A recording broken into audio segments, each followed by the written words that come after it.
Hello everyone, my name is Kathy Evans. I'm the Environmental Program Manager for the West Michigan Shoreline Regional Development Commission. And I'm very happy to see you all here today to help us celebrate another major milestone in the cleanup of Muskegon Lake and delisting Muskegon Lake as one of the Great Lakes areas of concern. Thank you so much for all of you who are here today. Very, very great work you've been doing for many years.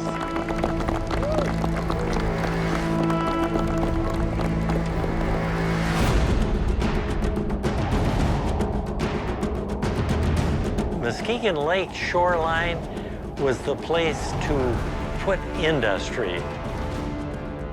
If there was a place for a foundry or a place for a machine shop or a place for a plating company, it was the shores of Muskegon Lake. It was unbelievable the treatment that the lake got in those days, because Muskegon Lake was used as a dump. They knew which factory was operating on a particular day based on the color of the lake. Was it orange? Was it blue? I mean, just, you can only imagine. And of course, you had a tremendous amount of smoke coming out of these factories, foundries, and paper plants, which we also had on the lake. It was really a heavy industrial era.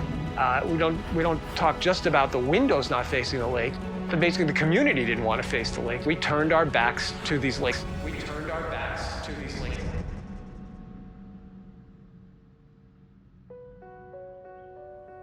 Back in 1990, I was expecting our first child and very excited to move into this beautiful community. A lot of oak trees, beautiful waterways. I thought it was the perfect way to recreate a little bit of my childhood, which involved primarily playing in the woods, climbing trees, playing in the creeks that were nearby, and having a nice, safe community that was clean and friendly and welcoming. And we thought we'd found that here. It was shortly thereafter, in about 1994, when we discovered that parts of Muskegon Lake were highly contaminated, and the little creek that I had been taking my children down to play in was actually very contaminated. This is the Division Street outfall, and if you look right here, this is the old historic sewer pipe. Had waste from a number of industries that were located along here. There also was a battery recycling operation that took lead batteries and also mercury switches. This area was very contaminated with heavy metals, and you wouldn't think of going in it. I mean, there was oil sheens on the water. 30 years ago, if you came to this property, you wouldn't recognize it. It was a spider web of roads all across the upland area. The shoreline was full of huge slabs of broken concrete, and people would just pull right up to that and throw anything they wanted right over the hill where nobody would see it. Well, we saw it. I started to talk a bit with my neighbors about what their values were, and did they value their property? Did they value their community? And most importantly, did they value their health?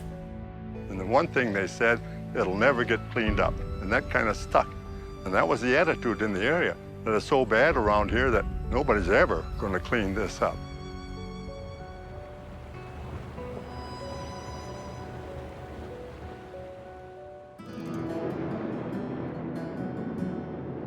It's the old 80-20 rule, if you remember the Pareto distribution, where 20% of the people do 80% of the work in any organization.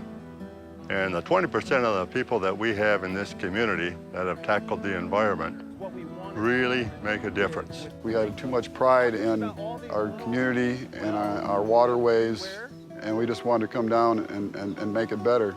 Well, Muskegon Lake is an area of concern, and it's one of an original 43 areas of concern throughout the Great Lakes. What an area of concern really is, it's a water body that's really not meeting water quality standards for a number of different beneficial uses. So Muskegon Lake had 9 beneficial use impairments. We had the loss of fish and wildlife habitat, degraded fish and wildlife populations. We had sediments that were contaminated that degraded the benthos. We had eutrophication and undesirable algae on Bear Lake. We had restrictions on drinking water, and fish and wildlife consumption, and a number of other impairments. There's a lot of concerned citizens, and we all came together and developed the criteria for delisting. It's a large drainage basin, there's wetlands present, there's agriculture upstream, but we wanted to make it the best we could. I would say you have to change what is being valued. You have to use your voice to create the change in the value structure so that people recognize they deserve more. If you look real close, they've got these little hairs that stick down so they can pick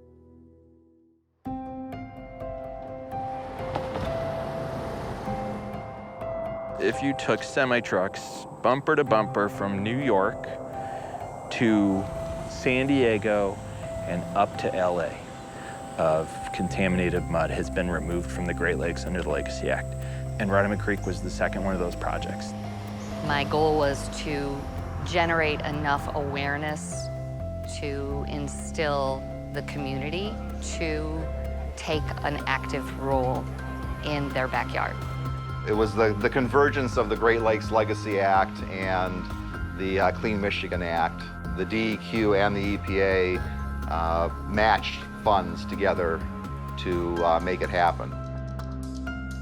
80,000 cubic yards of sediment, enough to fill a football field. It just takes a little heart, is what it takes.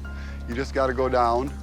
If there's a place you love and you don't like the way it looks, don't leave it up to someone else to make the difference. You are somebody else. You are the person that has to go out there and do it.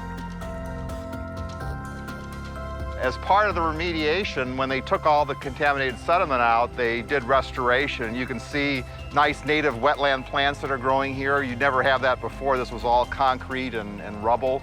And now we've got the kayak launch. Just a nice overlook facility to look at the wetland. The model under the Area of Concern program of bringing diverse stakeholders together works, you know, and it's an ecosystem view of everything. So we can look at it more holistically and get a more sustainable outcome. This has been going on for 10 years, and we're starting to really see not just the short-term, success of our efforts, but the long-term success of our efforts. This legacy of contamination is what the Legacy Act is designed for.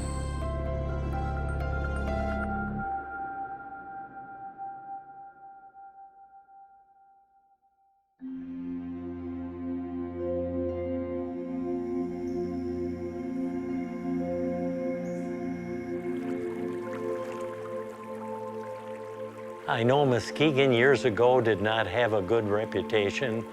It was considered a dirty industrial town, and what it was doing to what nature had given Muskegon was a crime.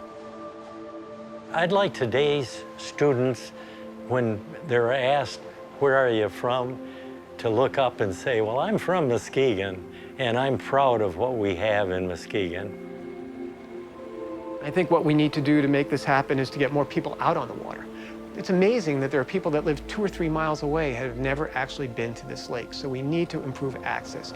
And that's not just public access to the lake once you're here. We need to get people to this lake and have opportunities to recreate on that lake at very low cost. So there's no impediments to getting them out on this lake.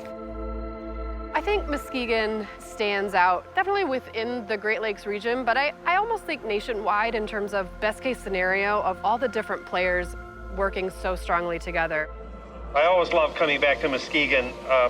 We look to Muskegon often as really the place where things are happening, where people know how to get things done.